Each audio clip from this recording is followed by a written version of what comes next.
You and I went to middle school together, Parkway Junior High School in La Mesa, California. Seventh grade, I remember being a time when we had this small clique of friends from the neighborhood who would gather mostly for the purposes of getting stoned. Bad weed back then, too. Well, you know, it was the late 70s. I look back on it now, it was sort of like innocence with a dusting of menace. Eric was joking around. I remember him thinking he looked like Richie Cunningham from Happy Days. He had that kind of look. And just like funny, always getting into trouble. And we would maybe flirt with trouble from time to time, as kids do. He would always just like definitely go the extra mile.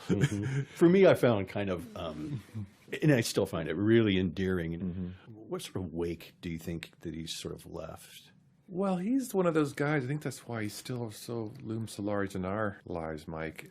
Eric's one of those guys that just like formed a foundation for our youth. And as we moved on, he kind of didn't in so many ways. I remember having the experience in high school, realizing, like, I was shocked to realize, oh, I'm leaving.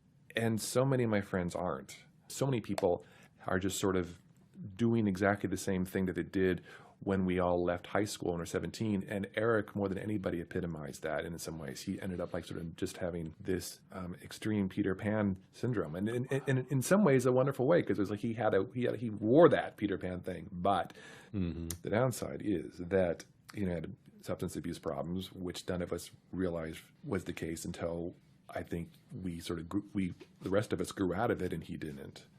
5 years ago, my house in Studio City, and we're celebrating 4th of July on my deck. A bunch of friends coming over. And Eric shows up. Now, Eric, came in and out of our lives. And so there'd be periods of time when he would either be incarcerated or otherwise indisposed. I personally had no idea where he was. And then he would show up. And at this point, he's like 48 years old. Shows up wearing this tattered Van Halen tour T-shirt. Like from the 80s, I think. It was like, he probably had it since the 80s, right, this shirt. And it was both endearing and ridiculous. And we just razzed him like, dude, you're 48 years old. You're wearing a Van Halen T-shirt. What, what?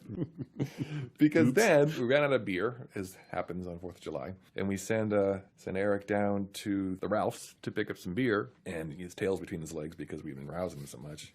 And he comes back with the beer and a photograph of him and Eddie Van Halen in the Ralph's aisle where the beer is, both smiling like these gigantic grins. Eric, who was like probably at least 1.5 feet taller than Eddie, Totally, with his beer and his arm around Eddie. And Eddie, I think at this point in his life, probably like pretty happy that there's some guy at the Ralph's calling him out. And the fun part of the story is like Eric won. He won. It's like he wore the badge of being a fanboy, and there he comes back with the ultimate prize. That picture of him from, just right a couple of months before he died. He looked great. So I miss him. Yeah. Somehow, though, even more than other departed friends, he seems to remain. I still feel him around somehow. That's kind of a revelation. That's really refreshing when I think about you. I still have a relationship with him. That didn't die. Yeah. I'd give him a big hug if he were here.